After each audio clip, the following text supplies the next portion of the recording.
It's been more than a year now since Pranab Mukherjee became the President of India. The President of India is the ceremonial head of the state whose job is to protect and defend the Constitution. He acts on the advice of the cabinet, which is headed by the Prime Minister. The President is increasingly being viewed as a puppet in the hands of the ruling party. Over the past few decades, we've had some exceptionally weak presidents who have not done much to break away with tradition. Despite the tremendous caliber of Dr. Kalam and Ms. Pratibha Patil, I don't view these two individuals or their stint in Raisina Hills as a game changer. Dr. Kalam, undoubtedly, he's a great scientist, great educationist, and quite a decent president. But there are two reasons why I do not view Dr. Kalam's reign in Rashtrapati Bhavan with great admiration. First of all, in a democratic system, it should be meritocracy that calls the shots. Dr. Kalam became the president because at that point in time, the BJP was suffering due to a damage in its credibility. The whole idea of the BJP being a very hardline Hindutva party was on the rise because of what happened in Gujarat. So in order to do away with the saffron taint, Atal Bihari Vajpayee's government brought in Dr. Kalam, and somehow they managed to garner the support of the Congress party, and together they sent Dr. Kalam to Rashtrapati Bhavan.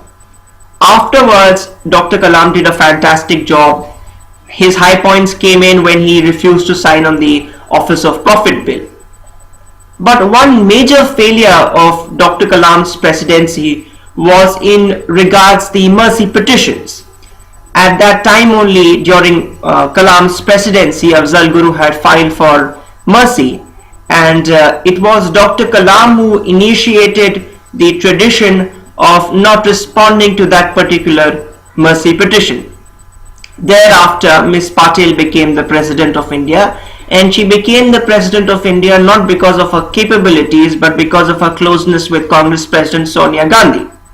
And during her 5 years, she was quite an infamous president who did not deal with the mercy petitions which were lying with her office, and she used to indulge in huge amount of extravagance as she used to go on large number of foreign visits. Now, when the time came to elect a new president in 2012, the Congress party was keeping its cards closed. There was media speculation that Pranab Mukherjee was in the race to become the president, but Congress party was not accepting anything publicly. It was only after Mamata Banerjee came out after meeting the Congress President Sonia Gandhi, and she revealed to the media that the Congress party has got two candidates. One is Vice President Hamid Ansari and the other one is Finance Minister Pranab Mukherjee, that this whole news of Pranab Mukherjee being in the race finally came out in the open.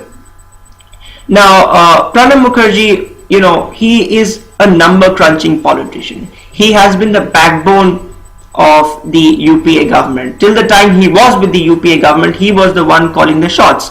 He was heading the most number of group of ministers. He was heading the most number of empowered group of ministers.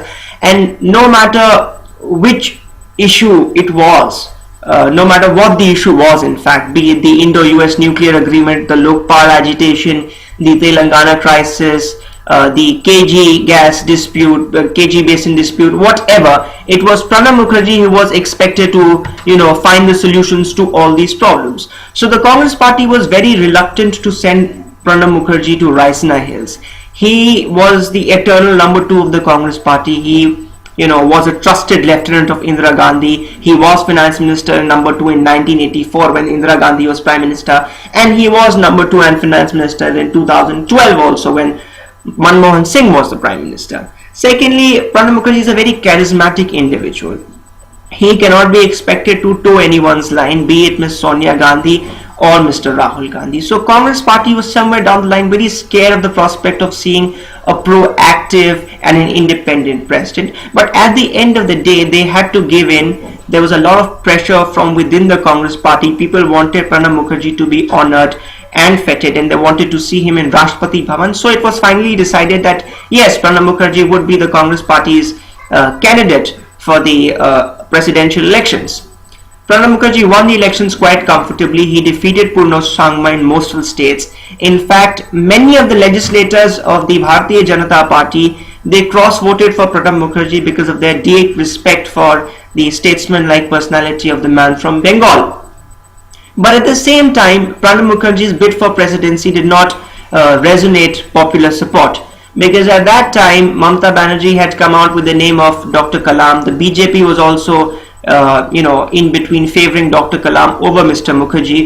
And because of the fact that Dr. Kalam had already been India's president before, a lot of people were supporting him because of his apolitical image and his calm demeanor. But once Pranab Mukherjee came into the office of the president, he began to do all the things in the right manner. And the first thing which actually won Pranab Mukherjee great applause was when he rejected the mercy petitions of Afzal Guru and Ajmal Kasab, both of whom were terrorists. Ajmal Kasab was involved in the 26/11 attacks, and Afzal Guru was involved in the attacks on the Indian Parliament, which happened to be the very temple of Indian democracy. So Pranab Mukherjee managed to do what both President Kalam and President Patil could not do. He rejected the mercy petition of Afzal Guru. He did not care about the political repercussions of his actions, and he went ahead and he took a step which strengthened India's national security. The second big step, or the second highlight of President Mukherjee's reign so far in the Rashtrapati Bhavan, was in regards to the ordinance which the central government was planning to execute. And the central government's plan was to shield convicted legislators and to alter a Supreme Court judgment which barred such people from contesting elections and from holding public offices. It was only after President Pranab Mukherjee insisted upon being briefed by central ministers that the top thinkers within the Congress party, they had a change of mind. They decided to debunk that particular ordinance, and so in a massive PR exercise, Rahul Gandhi was sent to the Press Club of India, wherein he ended up diminishing the authority of his own Prime Minister. So these were two very, very crucial decisions which were taken by Pranab Mukherjee. In the second case, when he insisted upon being briefed regarding the ordinance, Mr. L.K. Advani, the octogenarian leader from the Bharatiya Janata Party, he actually wrote in a blog post on the internet that it was Pranab Mukherjee and not Rahul Gandhi who ensured that the controversial ordinance was not accepted, and this particular action of his won him great amount of applause and admiration from the opposition parties.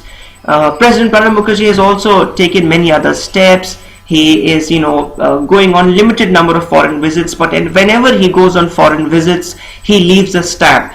Recently, he went to pay tribute to the memory of Nelson Mandela in South Africa, and he was among the half a dozen leaders who were chosen to address the gathering over there. So over there also he maintained his statesman-like personality, and he ensured that he represented India in the best possible manner.